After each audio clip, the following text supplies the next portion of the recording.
Assalamualaikum warahmatullahi wabarakatuh. Perkenalkan, nama saya Yola Lesmana, NIM 191604011110, kelas Aksya C di mata kuliah Kewirausahaan. Pada kesempatan kali ini, saya akan membahas kanvas BMC, pengertian, tujuan, manfaat, bentuk, dan cara mengaplikasikan kanvas. Pengertian BMC atau Business Model Kanvas. Business Model Kanvas atau biasa disingkat BMC adalah sebuah strategi dalam manajemen yang berupa vision card yang terdiri dari 9 elemen untuk membantu perencanaan bisnis sebelum dibentuk. Model bisnis ini pertama kali diperkenalkan oleh Alexander Osterwalder dalam bukunya yang berjudul Business Model Generation. Dalam buku tersebut, Alexander mencoba menjelaskan sebuah framework sederhana untuk mempresentasikan elemen-elemen penting yang terdapat dalam sebuah model bisnis. Tapi, kalau dilihat sepintas, sebenarnya alur model dari BMC ini sangat sederhana dan mudah. Karena secara garis besar, alurnya mengalir dari satu elemen bisnis menuju elemen penting berikutnya. Kenapa BMC penting untuk perusahaan? Nah, kenapa BMC ini sangat penting sebelum memulai bisnis? Karena dengan ke-9 elemennya, sebenarnya kita sudah bisa menvalidasi apakah satu ide bisnis itu potensi atau tidak.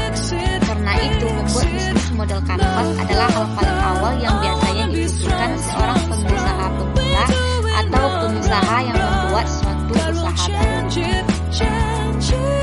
Bisnis model kanvas adalah suatu strategi manajemen yang digunakan untuk merancang perencanaan bisnis perusahaan berdasarkan komposisi nilai perusahaan, produk, infrastruktur, pelanggan, dan keuangan.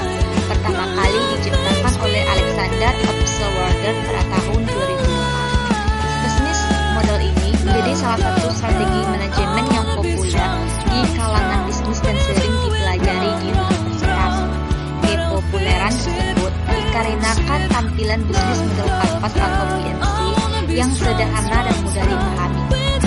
Bisnis model kanvas tersebut 9 blok yang dapat diisi sesuai masing-masing poin penting dalam suatu perencanaan bisnis perusahaan.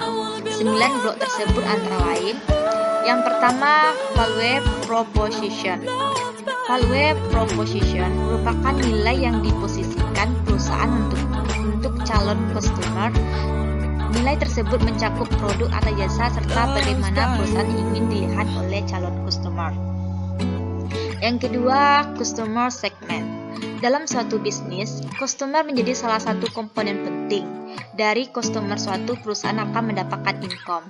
Perusahaan dapat mengisi blok ini dengan segmentasi customer seperti apa yang mereka incar sesuai dengan value proposition.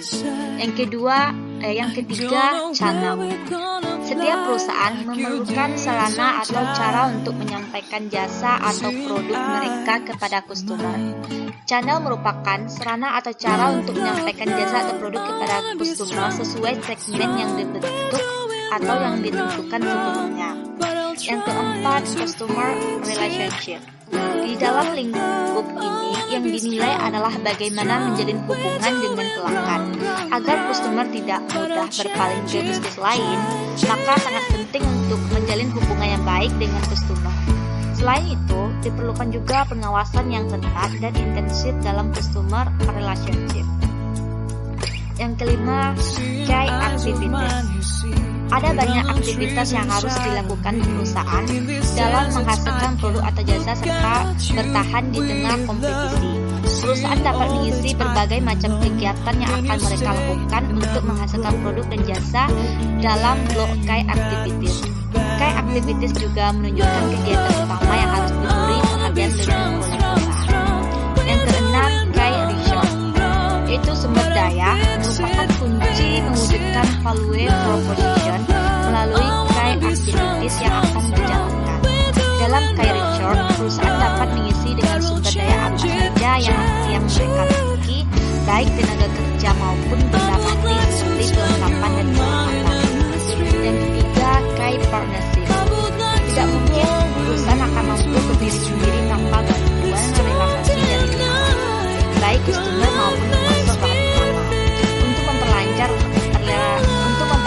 relasi yang terjaga dengan baik,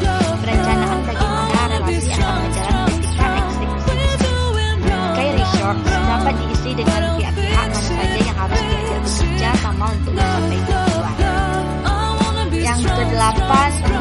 Revenue stream. Selain kegiatan penting yang telah dijabarkan dalam key activities, perusahaan harus menentukan bagaimana mereka akan mendapatkan profit atau keuntungan dari key activities yang akan berjalan berdasarkan value proposition. Revenue stream menjelaskan bagaimana perusahaan mendapatkan keuntungan ketika bisnis telah dieksekusi. Yang terakhir atau yang ke-9 yaitu cost structure. Cost structure yaitu tidak hanya mendapatkan keuntungan, perusahaan harus mengeluarkan sejumlah biaya untuk menjalankan bisnis dan mendapatkan keuntungan. Cost structure meliputi jenis biaya yang sekiranya akan dikeluarkan ketika bisnis telah berjalan. Contoh biaya tersebut antara lain biaya sewa tempat, internet, listrik, dan sebagainya. Dengan pengelolaan pengeluaran yang akurat, bisnis akan lebih efisien dan terhindar dari risiko kerugian. Manfaat bisnis model kanvas.